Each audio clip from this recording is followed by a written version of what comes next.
International sportsmen and women are increasingly going on a journey. Is it a journey to somewhere or a journey to nowhere at all? In the case of Proteas like Aiden, Temba and Heinrich Klaasie, we hope that their journey takes them to somewhere really special. Welcome to the Luke Alfred Show. I have 30 years of experience on the front lines of sports journalism, covering some of the biggest games in cricket, rugby, the FIFA World Cup, and even the Olympic Games. Come and join me as we learn about some of the greatest sports stories you've never heard. I'm Luke Alfred, and welcome to the show. Reading an end-of-season press release from Cricket South Africa recently, I stumbled upon Aiden talking about the current Proteas journey. To my knowledge, no one has picked up on the journey. Shouldn't that perhaps be tagged along on the journey? Possibly because Markram's juicy quote was buried so deep in the release that you'd need an electron microscope to see it. Foolishly perhaps, I read the release to the end, doing what tens of other journalists never do, and discovering that like every sportsman and woman on the planet, Aiden and the Proteas have clambered upon the journey train. Maybe they've simply clambered on a train upon which to journey, however, for, as we all know, sportsmen and women the world over are going on journeys. All the time. So much packing and preparation, so many departures, so many journeys. But so few destinations. Who doesn't like the idea of a journey? We all do. I do. I like the idea of a journey, I really do. I'm on a journey right now. My journey. My journey to grab listeners from my basement squat in the teeming, overcrowded tenement of contemporary podcasting. My journey to earn a crust from giving you, the lucky listener, free original content for weeks without end as I genuflect like a desperate heathen before the great God of the algorithm. I hope you too are on a journey, your journey, to find enlightenment or happiness or wealth or satisfaction or that ever-elusive concept, the good. Maybe it's wrong to assume that you're on a journey. Maybe you're just unstacking the dishwasher. Maybe you're folding children's clothes, or lifting weights in the gym, or worrying absent-mindedly why he or she isn't texting, and why this is so, and what might be wrong. If you're not worrying about what's wrong, you're probably worrying about what's not quite right, because that's how we live nowadays, in a perpetual twilight of what's not quite right. Maybe you're walking somewhere, or jogging, or listening to this in the car, in which case it is a journey, but not that kind of journey. It's not a journey, it's simply a journey. Maybe your journey is a journey for meaning, in which case I might just be able to help you, because you've stumbled upon this podcast, which is, in its way, a journey for meaning. This is good, because it means that our journeys have intersected. The lines of our two journeys for meaning have crossed just outside the station, at least for now. So, let's take this journey together. Although we're all on our different journeys, sometimes meeting, sometimes missing, it is important to say at this juncture, and just in case I haven't made it completely clear, that the word journey, as in a quest or voyage to somewhere new, is one of the great cliches of contemporary sport. Everyone in the sporting world, irrespective of sport, irrespective of gender, is on some damn journey, as though the journey in itself confers something special and magic and even spellbinding. On the upside, at least it's more concrete than the frustratingly vague reliance on the word process or variations thereof, such as processes, which used to be the dominant cliché, the Manchester City or Usain Bolt of sport clichés of 3 or 4 or 5 years ago. Often people back then used to talk about sticking to their processes, as if by clutching processes tight, everything would be okay, like they were a little person with their teddy bear. It reminded me of holding out an amulet or lucky charm to ward off evil spirits. The other guys could do their stuff, but just as long as we were sticking to our processes, everything would be just fine. Neil Mackenzie, the former Proteas batter, was always roasted for being excessively superstitious. He wouldn't eat calamari before a game because it reminded him of noughts, and he wouldn't eat a pear before an innings because it reminded him of two ducks, a pair in other words. I mention this in passing because this is obvious evidence of superstition, but I think there's something superstitious in uttering the same things again and again. I'm not sure that reciting stuff about processes isn't finely liturgical and therefore superstitious. Where processes are without beginning or end, but full of mostly mushy middles, journeys give off a tempting whiff of something tangible, something quantifiable. Of course, it's good to know that the journey has begun and that Aiden Markram has begun it. Before we go any further on our journey, though, let's halt and pause, pour some water into that locomotive, and hear what Aiden has recently said. Quote, "We're on this new journey that everyone is speaking about and the brand of cricket that the guys want to play," Markram said. "It's starting to take some shape, which is exciting to be part of. It's exciting to see it from the outside as well. All of that added together has made the journey so far a great joy to be part of. Of course, journeys begin somewhere, and the problem with a team journey is that they all begin in slightly different places for each member of the team. For the sake of convenience, we might say that Markram's most recent journey started not in a place where he was, but a place where he wasn't. Over December 2022, he wasn't in Australia, for example. This was a stranger decision that has ever been made by a South African cricket selector, perhaps even rivaling Mark Boucher's omission from the 2011 World Cup squad in favour of Morne van Wyk. Yes, Markram wasn't good in England last winter, which is why he wasn't in Australia, but he should have been in Australia where the team needed him and where we needed him to be. That he wasn't where his team were might have turned out well in the end, because he was able to stay in South Africa where, to his credit, he spent a fair whack of his time not sulking. This last insight about not sulking isn't made up. I spoke to Aiden's provincial chief executive, Jacques Fall, and Fall told me Aiden was a champion of not sulking. Not sulking is good. Everyone likes a not sulker. And there's an added advantage. Not sulking allows you to concentrate on your journey. That part of Aiden concentrating on, quote, his journey is completely made up. Fall didn't say that at all. In the interest of thematic unity and developing an argument, however, I casually inserted it, thinking that it would add meaningfully to this podcast. Come the new year, Fall might have liked Markram to play for his team in the SA20, or, more specifically, the Pretoria Capitals based in Centurion. Their coach, Graham Ford, might have liked Markram to be in their team, but it didn't happen that way. In the SA20 auction, Markram was snapped up by Adrian Burrell's Sunrisers Eastern Cape, who promptly broke the bank for him and for Tristan Stubbs. The Capitals might also have liked another of their own, Heinrich Klaasie, but that didn't happen either. Klaasie was snapped up by the Durban Supergiants, for whom he prospered. He prospered in particular against the Capitals, scoring 104 not out in 44 balls against them in the round-robin phase of the competition. Klaasie, or Klaasie as he's called in his hometown, ended up scoring 363 runs in the competition, 2 fewer than Markram, who played in a match more. Both took the form they enjoyed in the SA20 into the international summer, continuing their journey in the green and gold.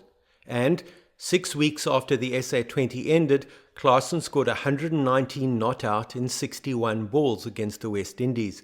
I'm intentionally omitting to tell you what the format was here because superficially it looks as if we're talking about a T20 international. The fact of the matter is that we are not, although in a manner of speaking, we are. Let me explain. Klaasie's 119 not out was scored in a 50-over match, but it looks and feels as if those kinds of stats, 119 not out in 61 balls, belong in a T20. This is the journey Markram is talking about, the journey that's taking shape, the journey we can begin to think about now that the frenetic season has passed and we can grapple with it and mould it. Part of the journey, I'll hazard, is that batting in an ODI is now indistinguishable from batting in a T20. The two are cross-pollinating, and it's surely not too long before, like has been the case with England under Brendan McCullum, such batting brio begins to percolate down into the Proteas test team. I said earlier that Markram's journey began in a place where he wasn't, Australia, but we can narrow this down and say more profitably that it began in a place where he was, with Klaasie. Markram and Klaasie used to share a house or flat in Littleton together, close to their home ground in Pretoria, in Centurion. They were both on semi-pro contracts at the Titans, a way Fall found to accommodate them without really having a place in which to accommodate them. Then again, he did accommodate them, in a shared house or flat, probably in Littleton. Maybe it was a halfway house, a house they occupied between their homes in their home ground. Or maybe it was a halfway house between them being rank amateurs and fully fledged professionals. Either way, it was a shared house that Aiden and Heinrich were accommodated, and it was in a shared house, or flat, that they began their journey. Fall thinks he threw in some food coupons to sweeten the deal. He isn't 100% sure. So that's actually where the journey began, with 2-minute noodles and too many cheese and tomato toasted sandwiches. And in the case of Markram, who's 3 years younger than Klaasie, too much golf. 2-minute noodles are great because they take literally 2 minutes to prepare and half as much time to eat, which leaves lots of time for other stuff like golf and dreaming. Sharing a house with Klaasie was a good place to dream, and dreaming is a good way to begin your journey. By not sulking when he wasn't in Australia, Markram pooled his reserves of energy and anger so they could be spent on his journey. He made one of only 300s in the SA20, 100 exactly, in the semi-final against the Joburg Super Kings. Winning their semi-final against the Kings meant Markram's Sunrisers played the form team of the competition in the final, those guys in big letters, the uppercase guys, the capitals. The Sunrisers, if you're interested in the story, you might like to listen to the Luke Alfred Show podcast 5, won the final, somewhat against the run of play because the Capitals had beaten them twice in the competition already, which was great for them and great for Markram and great for all those cricket fans down in the Eastern Cape. A couple of weeks later, he was named as captain of the South African T20 side, so the sun just kept on rising for Aiden. After the SA20 came the home international summer, a continuation of Markram and others' journey. Markram hadn't played Test cricket since August's second Test against England at Old Trafford, not a Test South Africa would wish to remember in a hurry, where Markram scored 6 and 14. Now he was back for the 2 tests against the Windies, not batting at 4, where he had in England, but opening the innings. His journey resumed. Against the West Indies, he scored 115, 47, 96 and 18, opening the innings with Dean Elgar. Markram, who as a young player might have qualified for Ireland, was back on the journey train, although perhaps he was just back on the train journey.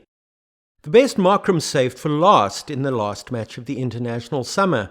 Just in case we need reminding, he scored 17 for the Proteas in that must-win game against the Netherlands in Adelaide in the T20 World Cup back in October, a game South Africa lost by 13 runs.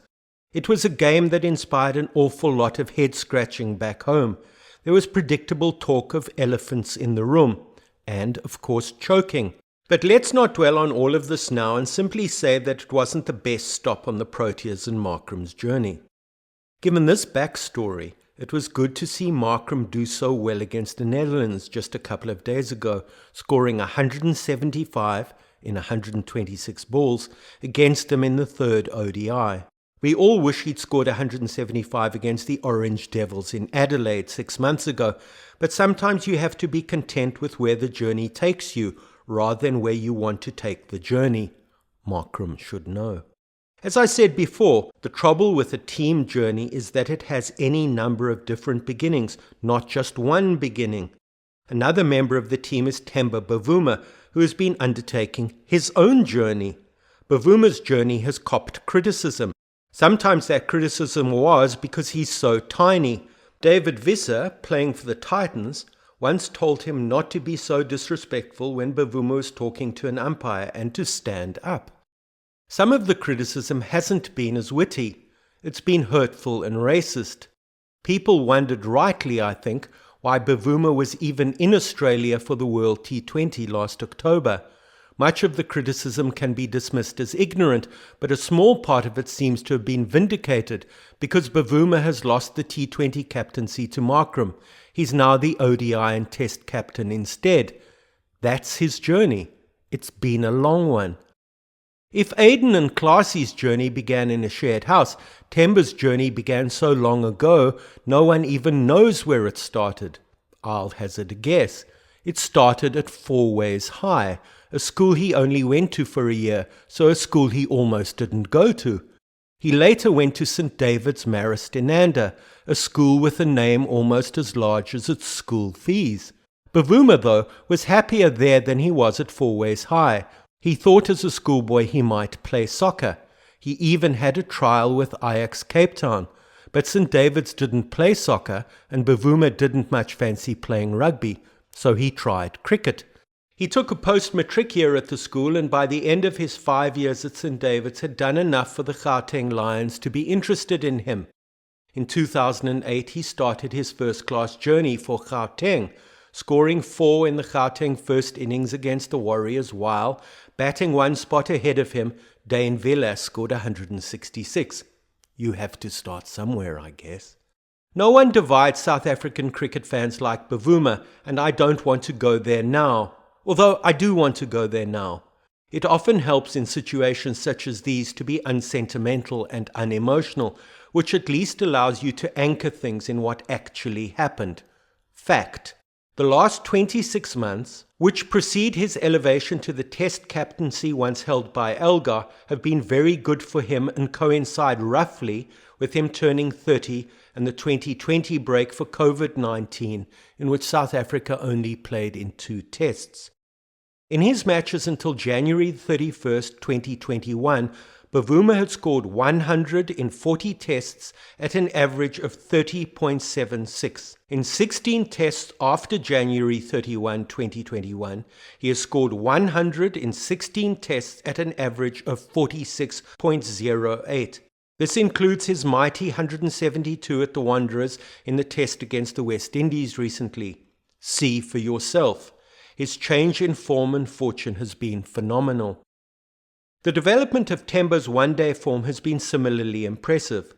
Bavuma only played 6 ODIs from 2016 to 2020. From 2021, however, he's played in 20, including 6 against England, the West Indies and the Netherlands in the first 3 months of this year. After his first 6 ODIs, his numbers were ordinary, but this has changed spectacularly for the better in the last 26 months. In that time, he scored 3 more centuries, including ODI centuries against India and England. He currently sits with an ODI average of 52.27. It's impressive stuff, and we hope he can hold his form until the World Cup in India later this year. Others have taken their journey within the journey. Take Reza Hendricks, take Lungi Ngidi and Marco Jansen. The most important thing to bear in mind about the journey now is that those on it are having fun. Fun is never spoken about in international sport. It's considered innocuous or banal. You don't see it featured in the stats. It only gets talked about as an absence. But fun is fun, and it begets fun. Aiden spoke about fun in his quote above. He said, quote, "The journey so far has been a great joy to be part of." What's this, I ask you, if not a definition of fun? If you can't have fun on the journey, well then, surely it isn't a journey worth taking.